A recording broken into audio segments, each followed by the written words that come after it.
Hello and welcome everyone. Myself Mijanur Rahaman, and today my topic of discussion is other hormones of anterior pituitary. In the previous videos we have looked at the growth hormone. Now we will go to see the other hormones that are released by anterior pituitary. So first of all, thyroid stimulating hormone. Thyroid stimulating hormone is necessary for the growth and secretory activity of the thyroid gland. It has many actions on the thyroid gland, which we'll come to know in the next chapters also. So first hormone is thyroid stimulating hormone, which is too much necessary to improve the thyroid gland and growth and secretory activity. Then adrenocorticotropic hormone or ACTH. ACTH is necessary for the structural integrity and the secretory activity of the adrenal cortex. It has the functions also. We will come to know in the next chapters about this in details. Then follicle stimulating hormone. Follicle stimulating hormone is a glycoprotein.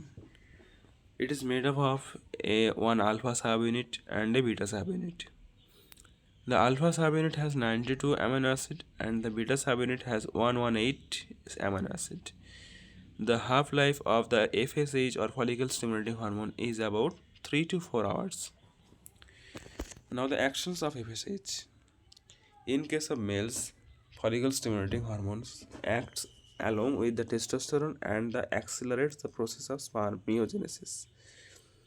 In case of female, it causes the development of Graafian follicle from the primordial follicle. It stimulates the theca cells of Graafian follicle and causes secretion of estrogen. It promotes the aromatase activity in granulosa cells, resulting in conversion of androgen into estrogen. We will discuss all this mechanism in the later chapters. So if we recap on time, in case of male, it helps in the process of spermiogenesis. In case of female, it causes the development of Graafian follicle from primordial follicle. It stimulates the thicker cells of Graafian follicle and causes secretion of estrogen. It promotes the aromatase activity of the in granulosa cells. Now, luteinizing hormone or LH. LH is a glycoprotein made up of one alpha subunit and one beta subunit. The alpha subunit has 92 amino acid and the beta subunit has 141 amino acid. The half-life of LH is about 60 minutes. Now actions of LH.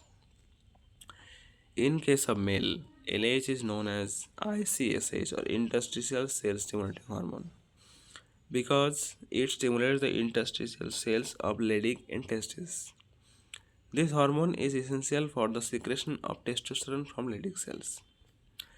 In case of females, it is known as LH or luteinizing hormone. It causes maturation of vesicular follicle into Graafian follicle along with follicle stimulating hormone. It induces synthesis of androgens from theca cells of growing follicle.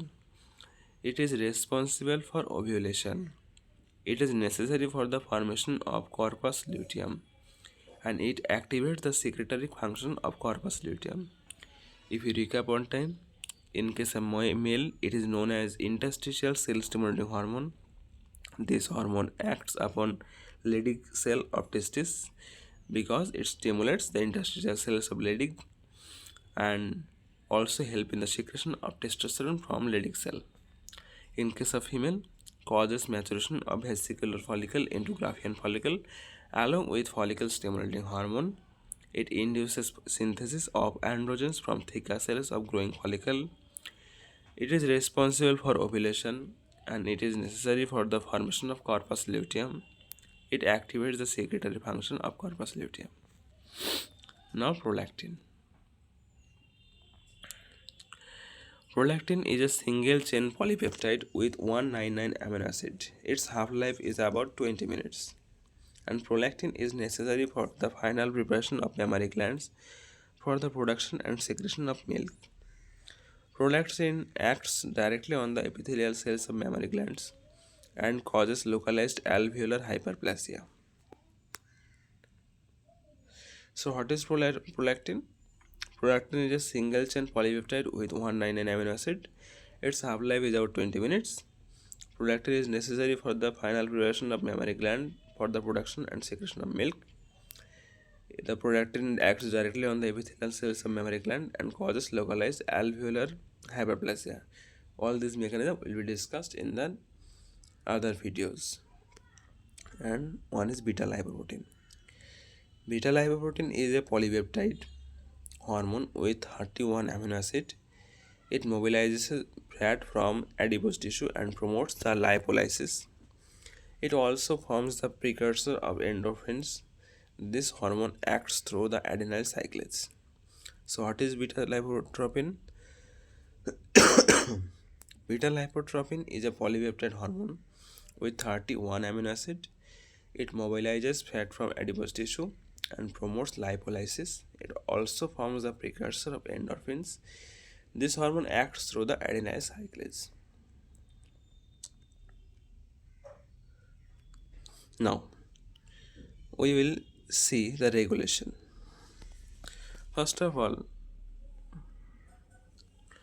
the hypoglycemic condition, fasting, starvation, exercise, stress, and trauma, all these part induces the hypothalamus. And first of all, we are going to know about the regulation of growth hormone secretion. So the stimulating factors are hypoglycemia, fasting, starvation, exercise, stress, and trauma. This induces hypothalamus or signals the hypothalamus to release the growth hormone releasing hormone, which stimulates the anterior pituitary to release the growth hormone. And also the growth hormone releasing polypeptide also stimulates the hypothalamus and anterior pituitary to release the growth hormone. And when the anterior pituitary releases growth hormone, it goes to liver and other tissues and the somatomedin.